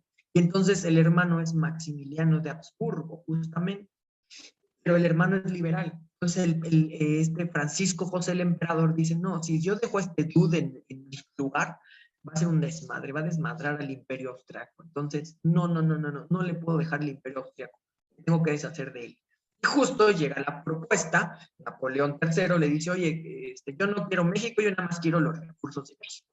Yo solo quiero sacar con las empresas y el ejército ahí francés. Pero necesito un gobierno pues que me ayude a controlar a los mexicanos. Tú tienes a alguien, porque yo no voy a mandar a nadie, tú tienes a alguien propuesto, y entonces Francisco José dice, vos, mi mandado a hacer, voy a mandar a mi hermanito, y con eso me deshago de él, porque lo voy a obligar a que renuncie a sus derechos aquí. Que se vaya para México, total, ya va a tener un imperio allá. Entonces justo, pues les dice que sí, van a tratar de convencer a Maximiliano, convencen a Maximiliano, incluso se firma un tratado con los políticos conservadores de México que se mueven para allá para ofrecerle ahí el territorio. Entonces Maximiliano de Habsburgo acepta, firman un tratado llamado el Tratado de Miramar, y con eso se da la fundación del Segundo Imperio. Pregunta de examen generalmente, ¿con qué se funda el Segundo Imperio Mexicano? El Segundo Imperio Mexicano se firma con un documento llamado el Tratado de Miramar. Y a partir de ese momento, ahora sí ya tenemos el gobierno de Adebis, llega este Maximiliano de Habsburgo a partir del 64 y va a gobernar del 64 al 67, gobierna con el apoyo del ejército francés, con el apoyo de los conservadores, pero, o sea, muy importante, en el examen siempre nos van a preguntar cuál es la ideología de Maximiliano. Y como nosotros creemos que fue traído por los conservadores, inmediatamente decimos es conservador. Entonces, no es conservador. El gobierno de Maximiliano es liberal. ¿Vale? Esto es bien importante de recordar. El gobierno de Maximiliano es completamente liberal. Es un gobierno liberal moderado, no tan radical como el de Juárez, pero se entiende incluso más con Juárez. En bastantes momentos Maximiliano va a buscar a Juárez, le manda cartas y le dice, oye, únete a mi proyecto, conviértete en mi primer ministro. Y Juárez le dice, estás pero sin mal de la cabeza, tú representas a un gobierno invasor, estás violentando nuestro derecho a la soberanía, a la autonomía como pueblo. Entonces, lárgate de aquí, ni me mandes más cartas, yo no voy a negociar contigo. Esto hace que Maximiliano se vaya alejando cada vez más de los conservadores, pero los conservadores que lo trajeron no lo pueden quitar porque a Maximiliano lo protege el ejército francés, que sigue acá en México. Y entonces ahí se meten solitos la pata. Respuesta a esta pregunta, si les preguntan cuál es la ideología política de Maximiliano o del Segundo Imperio, ustedes tienen que decir es liberal. Maximiliano también es liberal. De hecho, en la época le van a decir el Juárez blanquito, ni más ni menos, porque es igual que Juárez, liberal, necio como Juárez, pero la diferencia es que uno es indígena y el otro es blanquito, así nada más ni nada menos. Bueno, pues entonces va a estar este conflicto así, básicamente, el imperio está desarrollándose, cuando Estados Unidos no se había podido involucrar porque tenía su propia guerra civil. Es el momento en el que estalla en Estados Unidos la guerra entre el norte y el sur, y Estados Unidos no se había podido involucrar a partir del 62 en el conflicto. Entonces, todos estos años Estados Unidos no se pudo involucrar, pero justo en el 65 termina su guerra y están listos al siguiente año para intervenir. Entonces, a partir del 66, 67, Estados Unidos ya puede entrar al conflicto, buscan nuevamente a Juárez. Obviamente, a Estados Unidos lo que le interesa es sacar a los franceses, pero así. Acuérdense que los Estados Unidos van a dirigir una doctrina que se llama la doctrina Monroe, que decía América para los americanos, en el que en realidad lo que están diciendo los Estados Unidos es todo el territorio americano y sus recursos son de Estados Unidos. No vengan a querérselos llevar porque son de nosotros. Si vienen a invadir alguna nación, nosotros vamos a salir al quite a defenderla. No porque los Estados Unidos sean chidos, no son la tía chida, son más bien el tío o la tía abusiva que les dicen, nadie se va a meter con este porque este es muy chiquito, ¿no? A este yo lo voy a traer como yo quiera. Justamente esos son los Estados Unidos. A los Estados Unidos les interesa sacar a Francia de la jugada y a Juárez le interesa sacar a Maximiliano de la jugada. Entonces se unen y finalmente lo que va a pasar es que van a enfrentarse a los franceses, a los conservadores y por supuesto al gobierno de Maximiliano. Por supuesto que sí, que los Estados Unidos no lo hacen de buena onda. Lo que quieren los Estados Unidos es llevarse los recursos y llevarse absolutamente todo lo que puedan de México. Pero para eso hay que sacar a Francia. No pueden competir ni compartir. Tienen que sacarlos. Entonces, es por eso que deciden ayudar a Juárez. Total, entre Juárez y los Estados Unidos, pues le meten en jaque al Segundo Imperio y finalmente el Segundo Imperio va a tener que resistir en Querétaro. pero pues son derrotados allá en Querétaro, son fusilados Maximiliano y todos los generales conservadores, Francia se va del país, ¿ok? Y entonces finalmente se aplica el principio de la República Restaurada. Juárez llega hasta la capital y dice, adiós Segundo Imperio, bye, o la República, y otra vez la República es restaurada, es decir, regresamos a un sistema republicano. Ok, Alberto dice, ¿y por qué Francia estaba aquí? Recuerda, Alberto, justamente que Francia estaba aquí porque Juárez había suspendido los pagos de la deuda, provocando que Gran Bretaña, Francia, España vinieran acá y entonces obligaran al gobierno a pagar. Juárez trata de llegar a un arreglo, llega a un arreglo con España y con Gran Bretaña, pero con Francia no. Entonces, por eso Francia se queda. Pero ¿qué hay detrás también de que Francia se quiera quedar y obligar a pagar la deuda a Juárez? Pues en realidad es un pretexto. Lo que en sí quiere Francia es entrar a México para llevarse los recursos de México y hacerse poderoso económicamente. Pues obviamente Francia dice de que se los quede Estados Unidos, a que me los quede yo, me los quedo yo. Y esa es la intención de por qué, como vemos acá, en el punto 3 que les puse hasta arriba, existen intereses expansionistas por parte de Napoleón III. ¿Qué va? Ok. Ya les he dicho lo que nos van a preguntar. Y sí, lo que nos van a preguntar es quién dirige la batalla de Puebla, cómo se funda el Segundo Imperio Mexicano, que es liberal, es decir, con el Tratado de Miramar. Nos van a preguntar qué ideología tiene Maximiliano. Maximiliano tiene una ideología liberal también. ¿Dónde van a fusilar a Maximiliano? Me pregunta Kevin. Eso casi no lo han preguntado, pero lo fusilan en un cerrito que se llama el Cerro de las Campanas, allá en Querétaro, justamente. Entonces, después de toda esta situación, Juárez impone la República. Y de ahí vamos a tener un gobierno llamado la República Restaurada, pero yo me voy a saltar justamente hasta lo que sigue después de la República Restaurada. Por cuestiones de tiempo, vamos a saltarnos hacia el porfiriato. ¿Va que va? La República Restaurada va a ser un periodo de 1867 a 1876, donde va a haber varios gobiernos de Juárez y un gobierno de un señor llamado Sebastián Lerdo de Tejada, amigo de Juárez, también liberal, es decir, con la República Restaurada se impone el liberalismo. Juárez va a gobernar durante 2 periodos, luego viene Lerdo de Tejada, y en estas ocasiones, pues Porfirio Díaz, que era un joven general liberal también, va a tratar de competir contra Juárez en la presidencia, pero siempre le hacían fraude, siempre ganaba Juárez, o luego después va a ganar Lerdo de Tejada también. Y entonces esto provoca que el ejército se sienta celoso de los políticos liberales, porque justo durante la Guerra de Reforma y durante esta guerra, que es la segunda intervención francesa, pues los militares defendieron el proyecto de Juárez. Los militares decían, oye, ya déjanos participar, porque pues nosotros también queremos hacer gobierno y entrar en la política, nosotros también somos ciudadanos, ¿por qué nos estás vetando? Y entonces, pues Juárez y los políticos decían, no, es que militares en el gobierno no, porque esto puede terminar en dictaduras militares. Entonces, por eso no, no, no, no. Y eso es lo que va a hacer que ahora los liberales se peleen entre ellos. Digamos que con la segunda intervención francesa y el fin del Segundo Imperio, que es el de Maximiliano, se acaban los conservadores, porque los van a fusilar a todos. O sea, literal los fusilan absolutamente a todos. ¿Ok? Dice Alberto, ¿quiénes eran malos y quiénes eran buenos? No hay buenos ni malos en la historia. Eso justamente también siempre nos lo meten en la cabeza. Solo hay gente viviendo sus circunstancias y defendiendo lo que ellos creen que es mejor para su país. Pero no hay buenos ni malos. No los vean así. Los dos tienen proyectos diferentes y ya nada más. ¿Ah? Ok. No, los liberales también veían su beneficio, pero sí, un poquito más los conservadores que los liberales. ¿Ah? Ah, sí, por supuesto, Gerardo, las escuelas nos mienten un montón. Dice Gerardo, la escuela nos mintió. Pues sí, obviamente, no hay buenos ni malos. Hay gente viviendo su momento y defendiendo sus proyectos políticos. Nada más. Ajá, así vean. ¿Ven?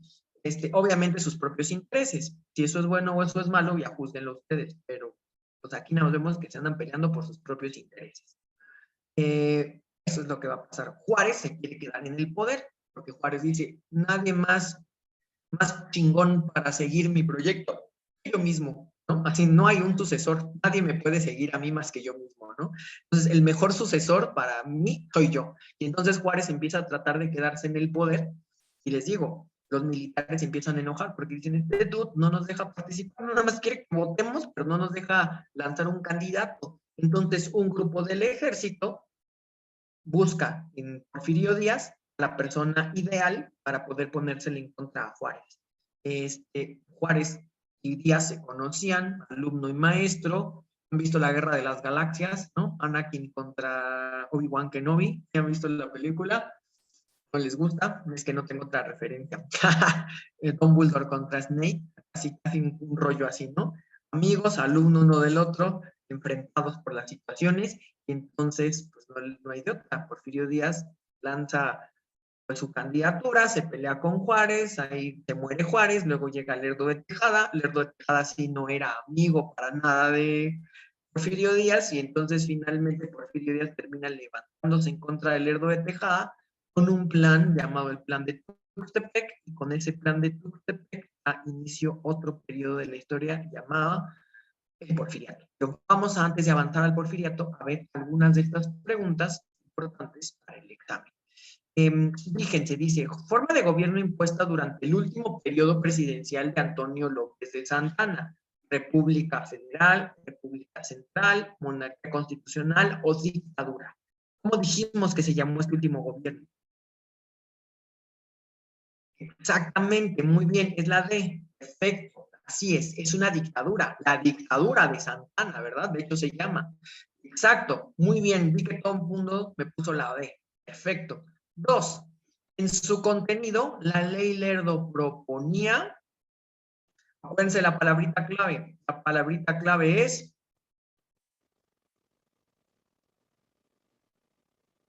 vientos, desamortizar, exactamente, estoy leyéndolos acá en el chat y justo, desamortizar, así es, la palabrita clave es desamortizar, y entonces, pues, ahí está. Yo siempre les digo, aprendan de esta palabra clave casi de memoria. Ley Lerdo, desamortizar. Con ese tip, ustedes en el examen rápidamente encuentran desamortizar o nacionalizar, como también viene en el examen, y con eso, absolutamente correcto, lo van a tener. Desamortizar las fincas rústicas y urbanas de la iglesia. Bien. 3. Consecuencia de la revolución de Ayutla. Consecuencia de la revolución de Ayutla será, por supuesto, la caída de la dictadura de Santa Anna. Perfecto, muy bien. Ok, muy bien. Vale, pues entonces vamos a pasar al siguiente tema, pero antes déjenme invitar a todos los que nos están viendo por Facebook Live en la página de Integrate, que se integren a nuestra cuarta clase de historia, el curso Integrate Basic, que es un curso completamente gratuito para apoyarlos en este proceso tan importante que es ingresar a nivel superior. Vengan, intégrense a nuestra clase del día de hoy. Acá los voy a estar esperando para que cotorremos un ratito, aprendamos un montón, pero sobre todo lo más importante, resolvamos las dudas que tienen con respecto a cómo están estructuradas las preguntas del examen. Acuérdense que la liga para poder entrar a la clase se encuentra en la descripción de este video. Y mientras tanto, pues vamos a continuar con nuestro siguiente tema. Nuestro siguiente tema es... perdón, me faltaron dos preguntas más. Ok. 4. El 4 y 5 de mayo de 1862, las tropas mexicanas defendieron la soberanía nacional en Puebla al enfrentarse al ejército francés. La defensa fue organizada por, como pueden ver, luego las preguntas son así medio rolleras, pero ustedes ven 4 o 5 de mayo, la palabra defensa, que es una palabra también importante, clave, y entonces inmediatamente decimos Zaragoza, ¿no? Justamente, Ignacio Zaragoza. Bien, súper, perfecto, ¿no? Ok, Ignacio Zaragoza, que al final le manda una carta a Juárez y le dice, las armas nacionales se han cubierto de gloria, ¿no? Casi le dice, ganamos y bien chido, porque le ganamos al ejército más poderoso del mundo. Y pues nosotros somos un país muy desmadrado y desorganizado, ¿no? Fue casi obra del milagro. Ok, 5. La decisión del gobierno de Juárez de suspender el pago de la deuda en 1860 provocó, ¿qué provoca esta suspensión de los pagos de la deuda? Por supuesto, lo que nos había preguntado, me parece que Alberto, la intervención francesa o la invasión francesa. Esta es la principal causa del por qué se da esta invasión francesa, la segunda. Porque Juárez decide suspender los pagos de la deuda porque no hay baruco, no hay dinero, el Estado está quebradísimo. Ahora sí, vamos a pasar al siguiente tema, que es el porfiriato, que es nuestro tema 6 del curso. Entonces, el porfiriato es este sistema donde finalmente gana Porfirio Díaz. Como les dije, se intentó levantar en una ocasión contra Juárez, no gana, porque en medio de la guerra Juárez se muere, y como la Constitución dice que el poder pasa al ministro de la Suprema Corte de Justicia, que es el presidente de la Suprema Corte, el poder pasa a Sebastián Lerdo de Tejada, que en ese momento era muy amigo de Juárez, pero también era el presidente de la Suprema Corte de Justicia. Entonces Lerdo de Tejada se convierte en presidente para los siguientes 4 añitos. Pero luego Lerdo quiere aplicar la misma fórmula, reelegirse, y entonces en elecciones Porfirio Díaz se vuelve a lanzar su candidatura apoyado por los militares, pierde contra Lerdo de Tejada, y el resultado es que se enoja, levanta un plan llamado el Plan de Tuxtepec, porque al parecer le amañaron ahí las elecciones y se las robaron. Es raro en este país, ¿no? Aquí no hay elecciones fraudulentas desde nunca. Y entonces, pues a partir de aquí, los días hacen prácticamente lo mismo. Primero dice que no se va a reelegir y bla, bla, bla, bla, bla, bla, ¿no? Y hasta el lema de su revolución de Tuxtepec con la que llega al poder es no reelección. Y lo vemos 4 años gobernando, luego lo vemos un ratito que se va para su pueblo, para su rancho ahí en Oaxaca, y luego regresa otra vez y ya de ahí nadie lo va a sacar, entonces aplica la misma fórmula de Lerdo y aplica la misma fórmula de Juárez, nada más que la lleva a la máxima potencia. O sea, este dude es como, se crean, sí me iba a reelegir, ¿no? Pero bueno, vamos a ver rápidamente cómo se da esto. Hay que hablar de las oligarquías del régimen. ¿Qué es oligarquía? La oligarquía son los grupos de poder, la gente que manda y que mueve los tejes y los manejes y los hilos del país, la gente choncha y pesada.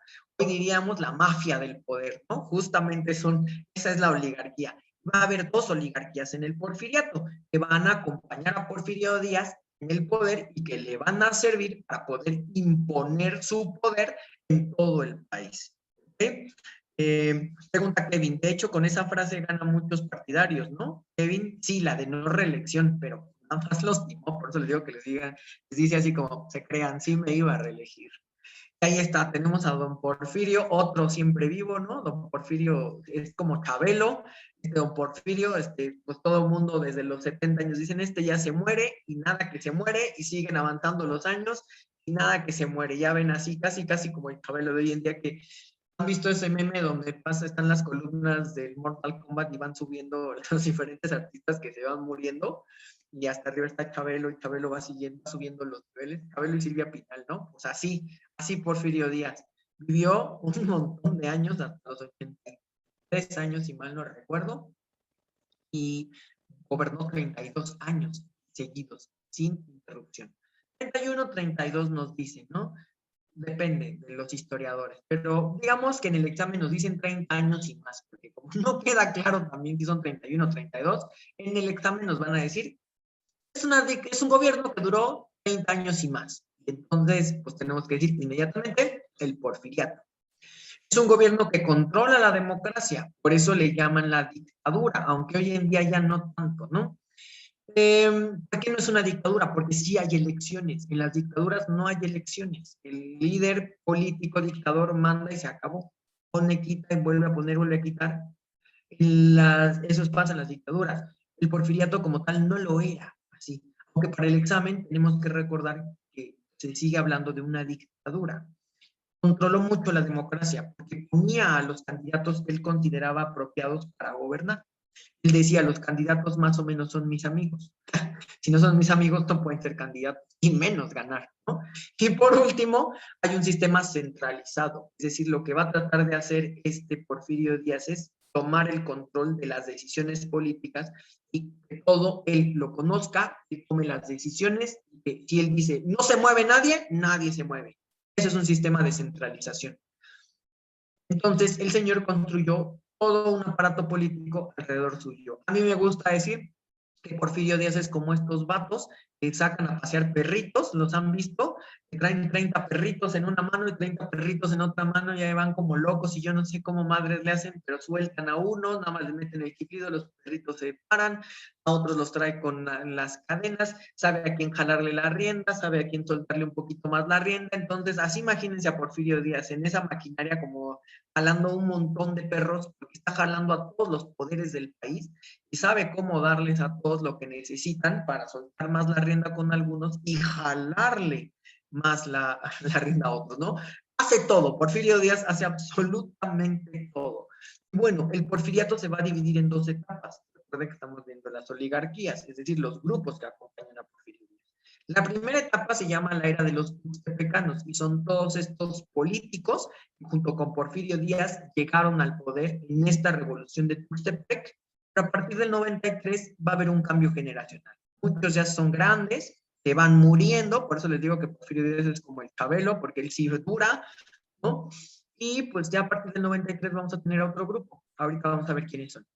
El primer periodo de gobierno de Porfirio Díaz, hasta el 80, luego pregunta de examen, lo renueva, porque según hay que simular que sí va a haber democracia y que no se va a reelegir, lo releva Manuel González, que era su compadre, mano derecha, súper amigo, gente de confianza. Él va a gobernar del 80 al 84, y lo que hace Manuel González es empezar a modificar la constitución así nada más casualmente, así muy casual, para permitir que regrese Porfirio Díaz.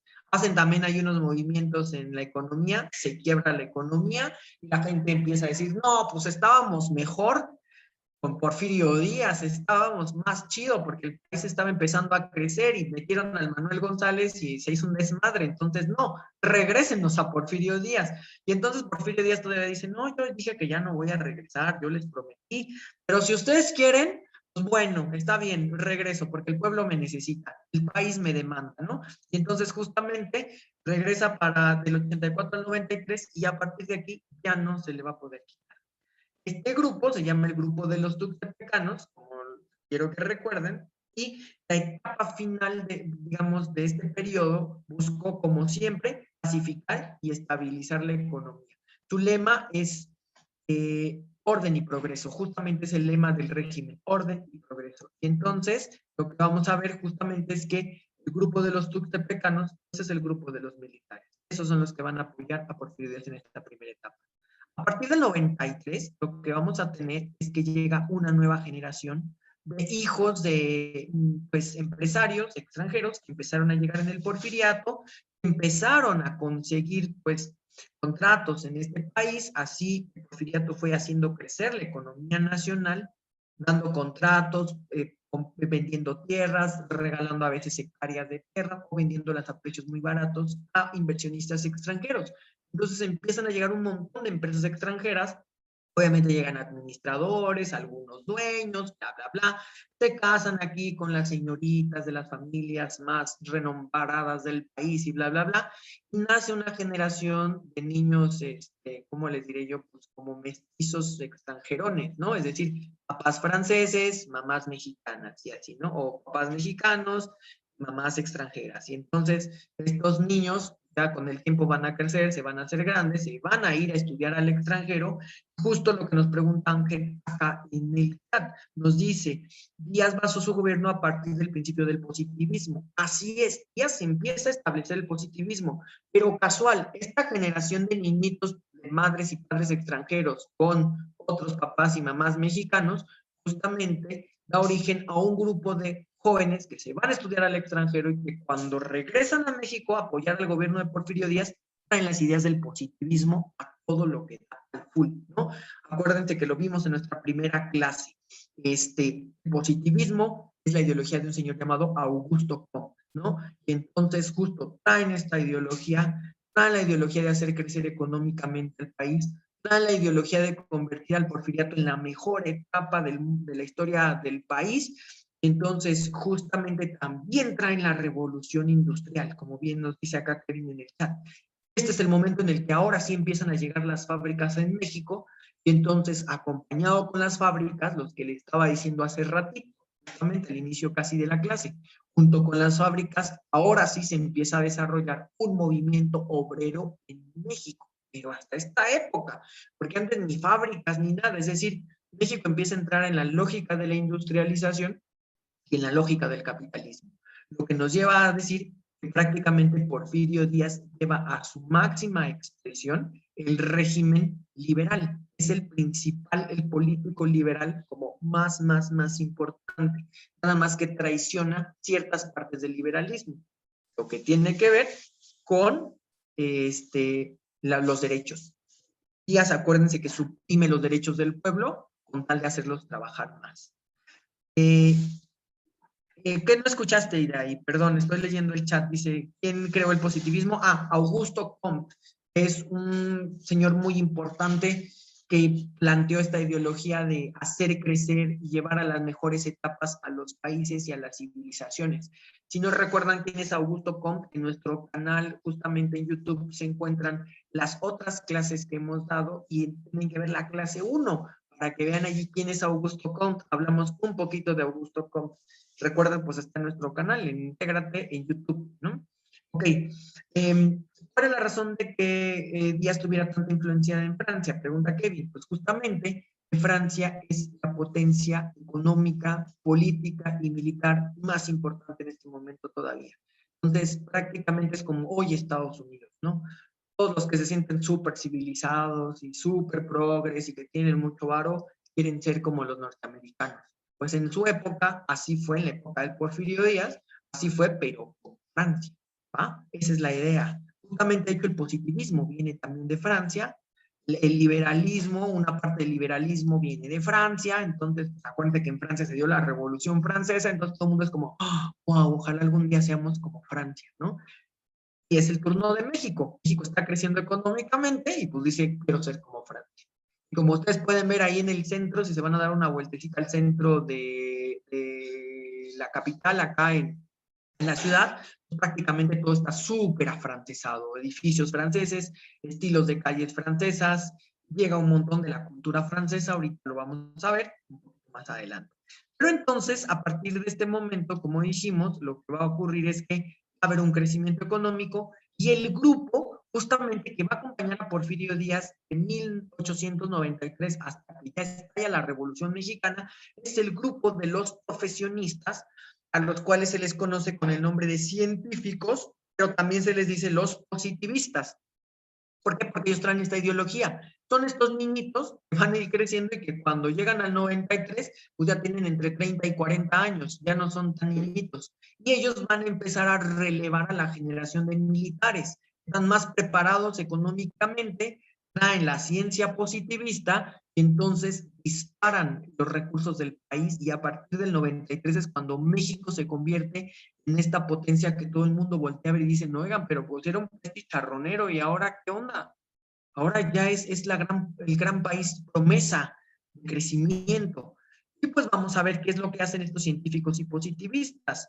Lo que van a hacer estos científicos y positivistas justamente es alrededor del porfiriato, pues establecer una serie de principios bien importantes. Esta serie de principios bien importantes son, pues, traer el capitalismo, traer la inversión extranjera, ocupar un montón de recursos que tiene el país y finalmente también organizar a una sociedad que se va a marcar por la desigualdad a partir de estos principios. Vamos a ver, por ejemplo, la sociedad. La sociedad en el porfiriato, hay que recordarlo para el examen, está atravesada por la desigualdad. Hay ricos, ricos, ricos, ricos, pobres, pobres, pobres, pobres. Los pobres, la mayoría, trabajan como campesinos en las haciendas de los ricos, ricos, ricos, ricos, gente rica, burguesa, empresarios nacionales, pero también un montón de extranjeros. Allí los hacen trabajar mediante un mecanismo llamado la tienda de raya. La tienda de raya lo que hacen es adelantarles el sueldo, pero en las tiendas de rayas les inflan los precios de los productos que pueden comprar en la tienda de raya. No les pagan con monedas normales, les pagan como con fichitas, como tipo el recorcholis, ¿no? Así con fichitas que tienen que cambiar en la tienda de raya. Y como en el recorcholis, si han ido alguna vez al recorcholis, los precios de los productos están infladísimos, entonces no les alcanza. Lo que obliga a la gente a pedir el siguiente sueldo por adelantado, y entonces esa deuda ya los tiene enganchados. Ya nunca van a poder salir de la hacienda porque siempre deben un sueldo adelantado. ¿no? Entonces, así por la deuda, tipo el Coppel, pero los obligaban a trabajar. Aquí sí, ¿no? Están endeudados, endeudados, endeudados, y entonces no se pueden salir de la tela de raya. Otra cosa muy importante que se va a establecer también es la educación. La educación, pues bueno, se van a crear las escuelas de instrucción pública, pero esto sí es una pregunta de examen. Sobre todo se crea la Secretaría de Bellas Artes, se reabre la Universidad Nacional que estuvo cerrada durante toda la época del gobierno de Juárez porque no había dinero, y finalmente también le toca a este Porfirio Díaz tener que hacer la celebración de las fiestas del centenario de la independencia. Pues él está gobernando en 1910 y acuérdense, la independencia inició en 1810, entonces le tocan en las fiestas del centenario. Esto nos lo preguntan en el examen. ¿Qué onda con la educación? Y entonces nos dicen, algunos elementos de la educación durante el porfiriato son, tenemos que responder, la reapertura de la Universidad Nacional, la creación de la Secretaría de Bellas Artes, la celebración de las fiestas del centenario. Tenemos que elegir esas tres opciones. Ok. Así es, Ángel. Sí, también creo muchos otros planteles universitarios, pero para el examen no nos preguntan estos planteles. Solo nos preguntan por estas cuatro cosas muy importantes. Las escuelas de instrucción pública, que vendrían siendo lo equivalente a primarias y secundarias de hoy en día, ¿no? A las que fuimos a la escuela todos nosotros, la Secretaría de Bellas Artes, la reapertura de la Universidad Nacional y las fiestas del centenario. Ok, en cuanto a la cultura, lo que decíamos hace ratito, se va a traer la cultura francesa. Está inspirado en Francia. Hay un afrancesamiento de la cultura y empiezan a llegar un montón de palabras, ulala, ¿no? Qué belleza la danesa, no, no es cierto. Chulada. No, pues así estas palabritas francesas como restaurant, boiler, bolillo, mansión, que viene de mesón, y la gente empieza a popularizar estos, ¿no? Estas palabritas, justamente. Y el estilo arquitectónico se hace afrancesado, que es el neoclásico, y pues prácticamente la cultura se afrancesa. En la gente del pueblo, pues sí, lo intenta copiar, pero digamos, pues no tienen tanto éxito. Déjenme pasarme para acá abajito. Ok, perfecto, muy bien. Entonces, luego, ay, perdónenme la vida, se me fue. Aquí está. Ahora sí, no sé qué pasa. Ya apareció. Sí, en cuestiones de la economía tenemos que, a ver, esto es lo que más nos preguntan en el examen. Aquí pongan mucho ojo. La economía va a estar marcada por la industrialización de todo el país. O sea, fábricas, fábricas, fábricas, fábricas, fábricas, fábricas. También va a estar marcada por la inversión extranjera. Es el elemento más característico del porfiriato. La inversión extranjera revienta y llegan a invertir extranjeros alemanes, franceses, sobre todo británicos, sobre todo norteamericanos también, aunque no tanto como los británicos y como los franceses, en el ferrocarril, la electricidad, el petróleo y la minería. Y es lo que, boom, así lleva al tope a nuestro país, lo hace crecer como nunca. Es cierto, ha sido el periodo de la historia donde hemos crecido más que nunca, pero pues obviamente el costo es entregarle a los extranjeros todo, que se lleven los recursos y poner a trabajar al pueblo en condiciones tremendamente horribles. Pues se instala el capitalismo. Y como nosotros ya vimos la sesión pasada, el capitalismo siempre es igual a explotación de los obreros. Por lo que en México nacen obreros, obreros que inmediatamente van a ser explotados, y entonces, como son explotados, también rápidamente van a empezar a luchar por derechos. Se van a conectar con toda esta lucha que sí también estaba en este momento en Europa, que es la lucha obrera, y se va a ir desarrollando en México también un pensamiento de carácter socialista. Obviamente va a haber un crecimiento económico sin precedentes. México crece al full. Las haciendas también van a crecer mucho. Las haciendas se van a convertir en haciendas comerciales, es decir, en realidad hacen un montón de cosechas para venderlas al extranjero. Por eso también México crece muchísimo. Un producto importantísimo que se hace en estas haciendas es el enequén. Al petróleo le decían el oro negro. Al enequén le van a decir el oro verde. Es una fibra de maguey que sirve para hacer zacates, que servía para hacer cuerdas de los mecatitos, no sé, la ropa también se puede hacer de enequén. Y no sé si han tocado los zacatitos estos de los que nuestros abuelitos tenían, que son como de fibrita que pican, o los mecates de nuestras abuelitas, no sé si ya todavía hayan pero son como de una fibrita que pica. Eso es el enequén. Eso en su momento fue súper popular y pues, digo, era el boom. Entonces, ¿qué tenemos que recordar? En la época del porfiriato se desarrolla sobre todo el ferrocarril, la electricidad, el petróleo y la minería. Son los 4 elementos más importantes y son preguntas de examen. Que hay una inversión extranjera, que al país llega el capitalismo por este rollo de la industrialización y pues, también le van a quitar un montón de tierras a las comunidades indígenas. Que llega un momento en el que pues, ya no hay de otra, o sea, hay que vender tierras, más tierras a los extranjeros para seguir haciendo crecer el sistema y económicamente al país, pero ya no hay tierras. Entonces, ¿qué empiezan a hacer? Empiezan a tratar de quitarle, de despojarle tierras a los campesinos, sobre todo por los recursos que pudieran tener sus tierras. Y ahí se empiezan a sentar las bases que solita van a producir las luchas en contra del porfiriato. Es decir, el porfiriato pone las propias semillitas para ir en contra del movimiento. Entonces, pues justamente así terminamos esta parte de las características del porfiriato. Ok, vamos a ver algunas preguntillas. Mientras tanto, coméntenme, ¿tuvieron alguna duda? ¿Todo bien? ¿Cómo se sintieron en la clase del día de hoy? Los leo.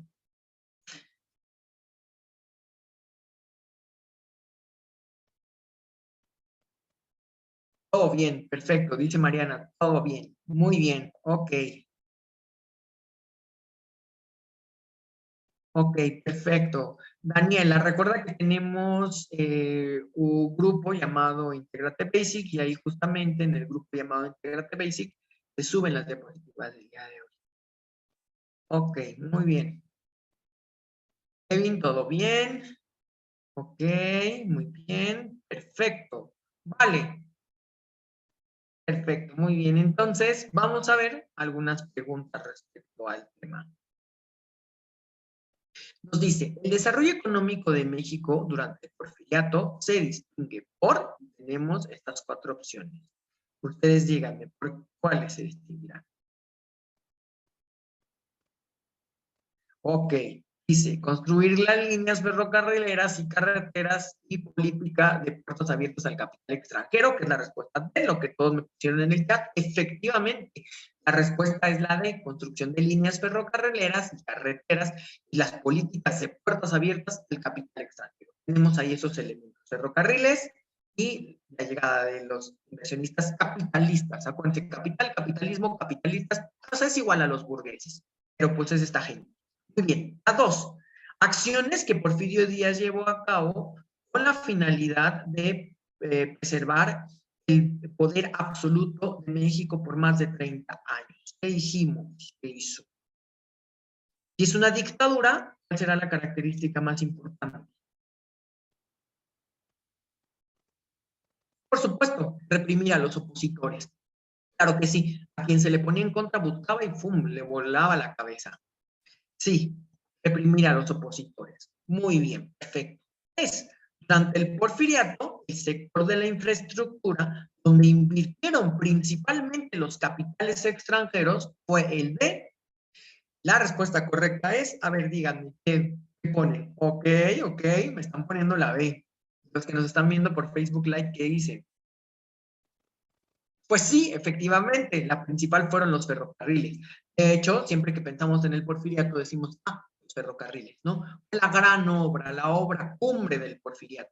Llenar de 62 líneas férreas el país con bastantes afluentes, o sea, pequeños como derivaciones, que conectó al país por primera vez. También eso ayudó muchísimo económicamente.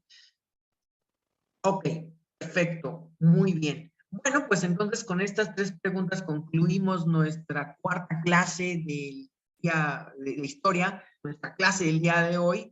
Y solo quiero recordarles que al rato, en la tardecita, de 4 a 6 de la tarde, vamos a volver a tener esta misma sesión por si se quieren integrar a nuestra 4ª clase de historia, el turno vespertino.